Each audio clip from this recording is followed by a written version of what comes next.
এতদিন যারা দোকানের মতো ফ্রোজেন পরোটা বানাতে ব্যর্থ হয়েছেন, আজকের এই পরোটা রেসিপি আপনারা যদি হুবহু ফলো করেন তাহলে আমি বলবো সুপার শপের থেকেও পারফেক্ট মজাদার পরোটা আপনারা বাসায় তৈরি করতে পারবেন। আসসালামু আলাইকুম everyone, welcome to KSM cookery. কেমন আছেন সবাই? আশা করছি সবাই ভালো আছেন এবং সুস্থ আছেন। নতুন আরও একটি ডেইলি ব্লগ দেখার জন্য সবাইকে আমন্ত্রণ জানাই। আজকে যে ব্লগটা শেয়ার করছি এটা আমার গতকালকের ব্লগ ছিল। আশা করছি আপনাদের ভালো লাগবে। তো ভালো লাগলে অবশ্যই লাইক শেয়ার ফলো করে আমার প্রিয় আপু ভাইয়ারা আমার পাশে থাকবেন। আজকে আমি 3 কাপ ময়দা দিয়ে পরোটাগুলো তৈরি করব। আপনারাও চেষ্টা করবেন ময়দা দিয়ে তৈরি করার জন্য। হুবহু বাইরের কেনা ফ্রোজেন পরোটা বাসায় তৈরি করতে চান, সেক্ষেত্রে অবশ্যই ময়দা ব্যবহার করতে হবে। এখানে আমি 3 কাপ ময়দার সাথে 1 চা চামচ লবণ দিয়েছি। আপনারা যে যার স্বাদ অনুযায়ী লবণটা ব্যবহার করবেন। সেই সাথে দিয়েছি 3 টেবিল চামচ চিনি। এখন শুকনো উপকরণগুলো ভালো করে মিশিয়ে নেব। এ পর্যায়ে কোনো প্রকার তেল ব্যবহার করছি না, তেলটা আমি পরে ব্যবহার করব। নর্মাল রুম টেম্পারেচারে থাকা 2 কাপ পানি দিয়ে আটার ডো তৈরি করে নিয়েছি। পানি অল্প অল্প করে দিব আর পারফেক্ট আটার ডো তৈরি করে নেব। আমি কিন্তু আটা রাতের বেলা করে নিচ্ছি। আপনারা যদি বাইরের ফ্রোজেন পরোটার টেস্ট পেতে চান তাহলে অবশ্যই আটা রাতের বেলা করে নিতে হবে। আমার আটার ডো করা শেষ। এই পর্যায়ে তেল মেখে সারা রাতের জন্য ঢাকনা দিয়ে ঢেকে বাইরে রেখে দেব। তো আপনাদের সাথে আমার সকালবেলা দেখা হচ্ছে। আজকের জন্য এখানে বিদায় নিলাম। শুভরাত্রি, শুভ সকাল। আমার প্রাণপ্রিয় আপু ভাইয়াদের একটি স্নিগ্ধ সকালের শুভেচ্ছা জানাচ্ছি। রাতে করে রাখা ডো দিয়ে এখন পরোটা বানিয়ে নেব। এই জন্য প্রথমে একটি মিশ্রণ তৈরি করে নিতে হবে। এই পরোটার মেন বিশেষত্ব হচ্ছে এই মিশ্রণ। এই জন্য নিয়েছি 1 টেবিল চামচ কর্নফ্লাওয়ার সাথে 2 টেবিল চামচ তেল। এখন ভালো করে মিশিয়ে নিতে হবে। এই মিশ্রণটি চাইলে ময়দা দিয়েও করতে পারেন, কর্নফ্লাওয়ারের বদলে ময়দা দিয়ে করে নিতে পারেন। মিশ্রণটি একপাশে রেখে এ পর্যায়ে আটার ডো ভালো করে মথে নিতে হবে। এভাবে ডোটা 4 থেকে 5 মিনিট ময়ান দিয়ে নেব। এই কাজটা অনেকেই করতে চান না, তবে আমি রুটি পরোটার ক্ষেত্রে এই কাজটা করতে কোনো অলসতা করি না। আপনারা যদি খুব ভালোভাবে ময়ান দেন তাহলে একেবারে পারফেক্ট হবে। এখন আমি ছোট ছোট লেচি কেটে নেব।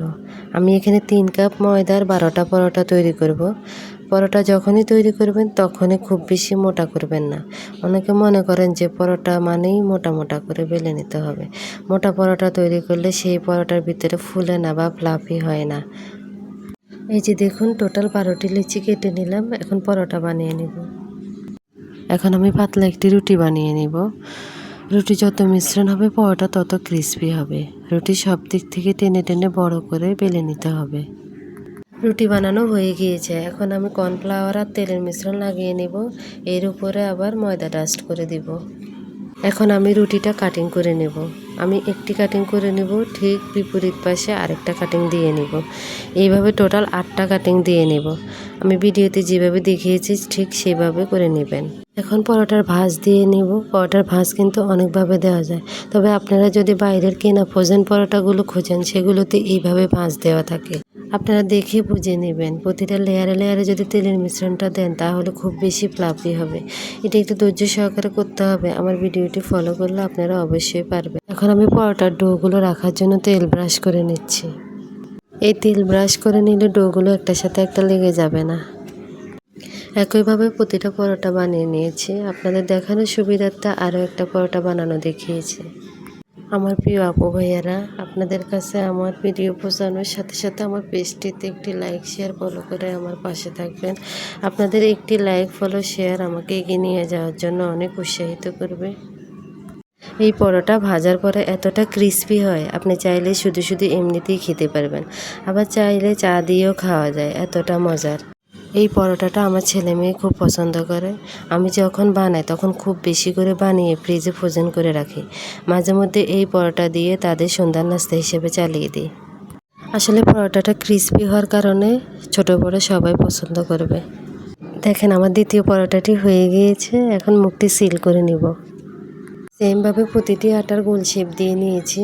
এখন পরোটার ডোগুলো আলাদা পাত্রে রেখে প্লেটটা খালি করে নিচ্ছি পরোটা রাখার জন্য। এখন একে একে সবগুলো পরোটা বেলে নেব।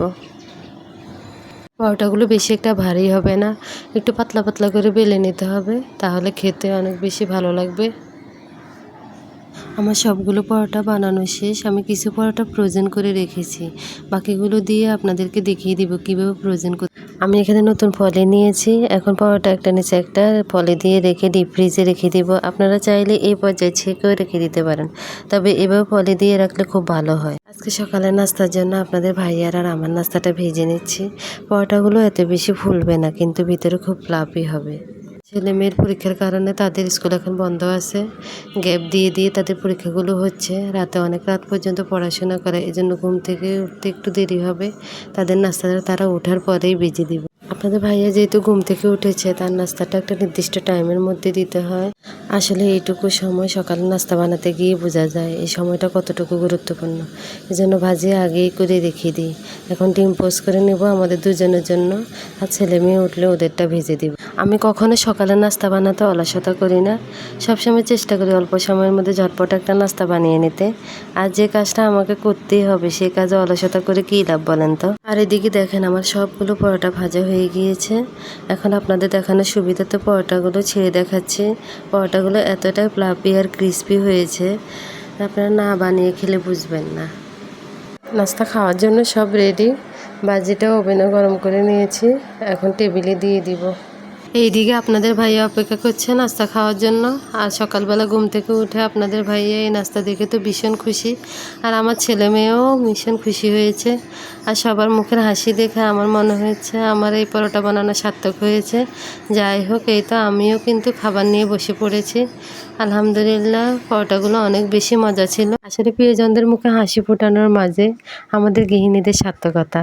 রান্নাটা হচ্ছে এক ধরনের আর্ট।